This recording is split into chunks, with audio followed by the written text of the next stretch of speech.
Kita semua pasti pernah membayangkannya kan, dunia berakhir. Tapi coba deh bayangin skenario ini. Akhir dunia itu nggak dimulai dari ledakan nuklir, tapi dari sesuatu yang jauh lebih senyap. Sesuatu yang dirancang buat melumpuhkan ekonomi, tapi malah lepas kendali dan ya memangsa seluruh peradaban. Hari ini kita akan bedah sebuah narasi dari kanal YouTube Ki Ronggo Jati. Ini bukan cuma cerita horor biasa. Ini apa ya, semacam lukisan kelam tentang dunia pasca apokaliptik yang dipicu senjata biologis. Dan di tengah semua kehancuran itu, muncul harapan dari ramalan kuno, yaitu sosok Satrio Piningit. Jadi misi kita hari ini adalah membongkar cerita ini, kita cari tahu apa yang bikin cerita ini relevan, dan apa yang bisa kita pelajari dari ketakutan sekaligus harapan di dalamnya. Oke, mari kita mulai dari awal. Sebelum semuanya hancur, dunia yang digambarkan di cerita ini rasanya familiar banget, penuh ketegangan. Ada perang dagang, sanksi ekonomi dijadiin senjata, aliansi-aliansi lama mulai retak. Cerita ini menggambarkannya tuh kayak dunia yang berdiri di atas tumpukan jerami kering, tinggal nunggu satu percikan api aja. Takdir, ini konsekuensi logis. Dunia yang dibangun di atas persaingan, di atas ketidakpercayaan, ya pada akhirnya akan hancur sendiri. Jadi sebelum monster-monster itu muncul, monsternya ya kita sendiri. Ambisi kita, kesombongan kita. Benar.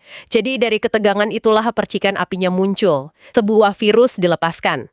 Tapi ini bagian yang bikin saya merinding. Menurut narasinya, ini bukan senjata pemusnah massal yang gamblang gitu. Tujuannya jauh lebih licik. Virus ini awalnya dirancang cuma buat menyerang ternak, buat menghancurkan pasokan makanan negara lawan. Sebuah serangan ekonomi yang senyap. Menurut Anda, kenapa penulisnya milih pemicu yang spesifik banget kayak gitu? Bukan bom atau wabah biasa? Karena itu mencerminkan ketakutan yang sangat modern kan. Ini perang abad ke-21. Perang yang nggak terjadi di medan tempur, tapi di pasar saham, di pelabuhan, di rantai pasokan. Bikin senjata biologis yang targetnya ekonomi itu puncak dari arogansi teknologi. Ada keyakinan naif kalau, kita bisa kendalikan ini cuma alat, kayak software. Mereka ngelihat biologi itu kayak sesuatu yang bisa diprogram. Mereka lupa kalau alam itu, ya pada dasarnya liar, nggak bisa diprediksi. Kesombongan teknologi. Saya suka istilah itu. Dan tentu saja kesombongan itu dihukum dengan brutal banget. Cerita ini ngegambarin titik baliknya dengan sangat mengerikan. Virusnya bermutasi, lompat dari ternak ke manusia. Apa yang tadinya cuma alat perang ekonomi yang canggih, berubah jadi kiamat. Tepat. Dan mutasi ini metafora yang kuat banget. Ini gambaran gimana niat yang terkalkulasi bisa menghasilkan konsekuensi yang, ya ampun, tak terkendali. Penciptanya mungkin cuma mau menang perang dagang, tapi mereka malah nggak sengaja menghapus peradaban dari peta. Ini pelajaran pamungkas soal hukum konsekuensi tak terduga. Dan konsekuensinya benar-benar mengubah segalanya. Virus ini nggak membunuh manusia gitu aja. Ceritanya ngegambarin ini sebagai sebuah perubahan. Orang yang terinfeksi itu kehilangan kemanusiaannya. Digerakkan oleh amarah, rasa lapar yang nggak pernah padam, dan satu tujuan, nyebarin infeksi. Mereka bukan manusia lagi, tapi monster. Kota-kota yang tadinya sibuk, jadi ladang perburuan. Yang menarik dari penggambaran ini adalah gimana keruntuhan terjadi begitu cepat. Ini bukan cuma karena monsternya kuat loh, tapi karena fondasi masyarakat modern kita ternyata, rapuh banget. Tentara kita kan dilatih buat ngelawan tentara lain, bukan ngelawan tetangga kita yang udah berubah wujud. Sistem komunikasi, logistik, listrik, semua itu runtuh dalam hitungan hari. Ini kayak nunjukin kalau semua kecanggihan kita ini cuma lapisan tipis ya. Persis, begitu lapisan itu terkoyak, kita kembali ke titik nol. Wah.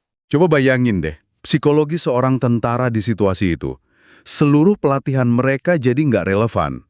Musuhnya nggak bisa diajak negosiasi, nggak punya rasa takut, dan setiap korban di pihak mereka justru nambah jumlah pasukan lawan. Ini bukan lagi soal strategi militer, ini soal keruntuhan psikologis massal. Waktu pilar-pilar penjaga ketertiban itu runtuh, masyarakat sipil ya ikut runtuh. Ceritanya dengan gamblang bilang, dunia lama telah hilang. Zaman monster telah dimulai.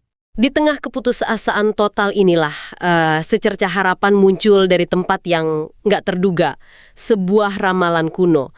Sebuah cerita turun-temurun tentang seorang pejuang yang ditakdirkan buat bangkit. Yang dikenal dengan nama Satrio Piningit. Nah, sebelum kita lanjut, penting nih buat ngasih konteks soal nama ini. Buat para pendengar yang mungkin kurang familiar, Satrio Piningit itu bukan sekedar nama karakter. Ini figur yang penting banget dalam ramalan Jawa. Sering diterjemahin sebagai kesatria tersembunyi. Sosok mesianik yang dipercaya bakal datang buat memulihkan keadilan di zaman kekacauan atau zaman edan. Jadi, narasi ini nggak menciptakan pahlawan dari nol, tapi menyadap sebuah harapan yang udah tertanam dalam di budaya kita. Oh, itu bikin kemunculannya jadi jauh lebih kuat ya. Dan dia nggak digambarkan sebagai pahlawan super. Dia cuma seorang pemuda yang selamat, yang ngelihat langsung dunianya terbakar.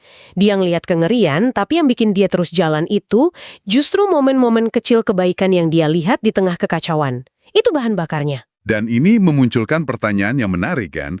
Kenapa waktu semua sistem modern kita, pemerintah, militer, teknologi, gagal total, kita secara kolektif malah kembali ke arketipe pahlawan mitologis kayak gini? Saya rasa ya, sosok Satrio Piningit dalam cerita ini fungsinya sebagai tombol riset psikologis buat masyarakat yang trauma. Dia bukan cuma pemimpin, dia itu simbol bahwa ada tatanan yang lebih tinggi di atas kekacauan ini. Sebuah takdir yang bisa diperjuangkan. Dia ngasih alasan buat berharap lagi. Dan perjalanannya buat memenuhi takdir itu berat banget. Dia nggak langsung mimpin pasukan. Dia harus belajar bertahan hidup dari dasar. Nyari makan, murniin air, bangun tempat berlindung.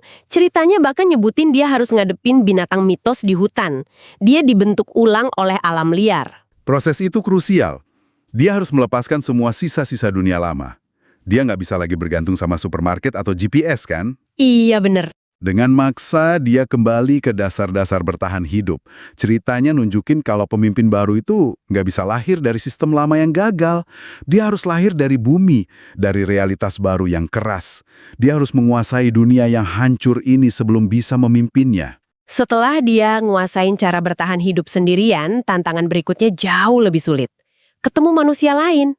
Gimana cerita ini ngegambarin pertemuan pertama itu? Pasti penuh paranoia. Tentu saja, setiap orang itu ancaman potensial. Setiap orang bawa trauma mereka sendiri. Tapi disinilah inti dari pembangunan kembali peradaban dimulai. Bukan dengan bangun gedung, tapi dengan bangun lagi kepercayaan. Cerita ini menggambarkannya dengan indah. Mereka mulai berbagi cerita di sekitar api unggun. Mereka berbagi kehangatan, makanan. Dan yang paling penting, mereka berbagi kerapuhan mereka. Dari situ ikatan mulai terbentuk. Mereka bukan lagi sekumpulan individu yang cuma bertahan hidup, tapi menjadi benih dari sesuatu yang baru. Begitu kata narasinya. Dan di titik inilah ceritanya bergeser. Ini bukan lagi tentang kepahlawanan satu orang, tapi tentang kekuatan komunitas. Satrio Piningit mungkin percikan apinya, tapi komunitas itulah yang jadi kobaran apinya. Kemampuan buat kerjasama, berbagi pengetahuan, dan saling melindungi, itulah satu-satunya teknologi sejati yang bisa nyelamatin mereka. Dunia lama dihancurin persaingan, dunia baru cuma bisa dibangun dengan kerjasama. Akhirnya, dari komunitas kecil inilah perlawanan mulai direncanakan. Satrio Piningit sadar tujuannya bukan cuma buat lari dan sembunyi, tapi untuk melawan. Dia ngumpulin pengikutnya, ngelatih mereka, dan ngingetin mereka akan satu hal yang nggak bisa direbut oleh para monster. Harapan. Ini transisi dari mode bertahan hidup ke mode membangun kembali. Harapan ngasih mereka tujuan yang lebih besar daripada sekedar ngelihat matahari terbit besok. Harapan ngasih mereka alasan buat berjuang demi masa depan, bukan cuma buat masa kini. Bagian akhir dari narasi ini ngasih gambaran yang sangat simbolis dan kuat. Fajar baru menyingsing, dan di tengah puing-puing kota mereka nemuin sebuah taman tersembunyi yang masih terawat. Di sana mereka dengar suara tawa anak-anak. Anak-anak yang lahir di dunia yang udah hancur ini. Sebuah simbol yang sempurna. Tawa anak-anak di tengah reruntuhan. Itu penegasan tertinggi bahwa kehidupan akan selalu menemukan jalan. Bahwa bahkan setelah kehancuran total, kemanusiaan, dalam bentuknya yang paling murni dan polos, bisa tumbuh lagi. Taman itu adalah Eden baru.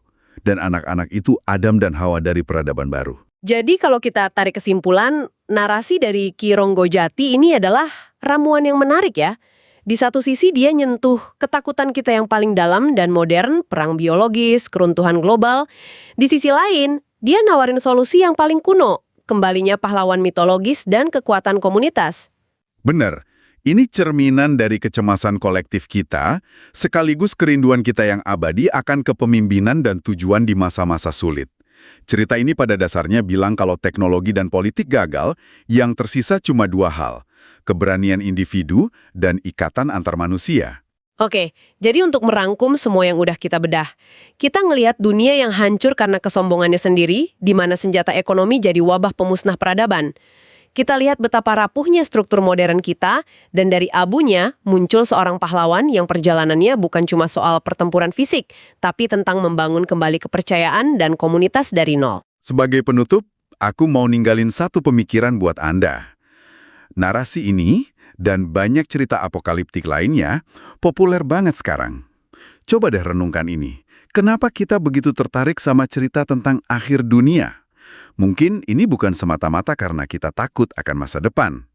Mungkin justru sebaliknya. Mungkin cerita-cerita ini adalah cara kita buat ngebayangin sebuah kanvas kosong. Kesempatan buat ngebayangin dunia yang dibangun kembali dengan nilai-nilai yang beda.